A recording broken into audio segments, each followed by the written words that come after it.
অভিবাসন নীতিতে কড়াকড়ি আরও জোরদার করেছে যুক্তরাষ্ট্র। প্রেসিডেন্ট ডোনাল্ড ট্রাম্প দ্বিতীয় মেয়াদে ক্ষমতায় আসার পর দেশটি ১ বছরে ১ লাখের বেশি ভিসা বাতিল করেছে বলে জানিয়েছে মার্কিন পররাষ্ট্র মন্ত্রণালয়। গত বছরের জানুয়ারিতে দ্বিতীয়বারের মতো শপথ নেওয়ার পর থেকেই ট্রাম্প প্রশাসন অবৈধ অভিবাসী ও আইন ভঙ্গকারীদের বিরুদ্ধে কঠোর অভিযান শুরু করে। এর অংশ হিসেবে ব্যাপক ধরপাকড় চালানো হয় এবং অনেককে হাত পা বেঁধে নিজ দেশে ফেরত পাঠানো হয়, যাদের মধ্যে বৈধ ভিসাধারীর সংখ্যাও ছিল উল্লেখযোগ্য।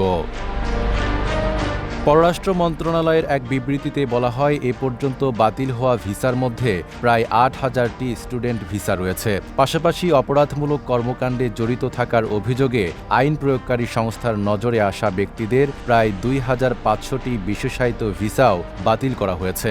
যুক্তরাষ্ট্রকে নিরাপদ রাখতে অপরাধীদের দেশ থেকে বিতাড়নের প্রক্রিয়া অব্যাহত থাকবে বলেও জানানো হয়। আর মনোবল হতে হয় স্পাজ্জিত। জেরুসালেম ২৫ বছরের পথ চলায় নিরাপদে রাখার প্রত্যয়। এদিকে ভিসা বাতিলের ব্যাপারে পররাষ্ট্র মন্ত্রণালয়ের উপমুখপাত্র টমি পিগট বলেছেন, ভিসা বাতিলের ক্ষেত্রে ৪টি বিষয় সবচেয়ে বেশি ভূমিকা রেখেছে।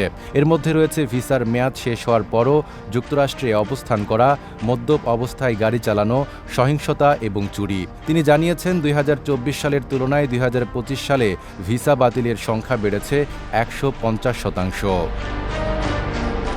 নাইম আরাবী, ঢাকা পোস্ট।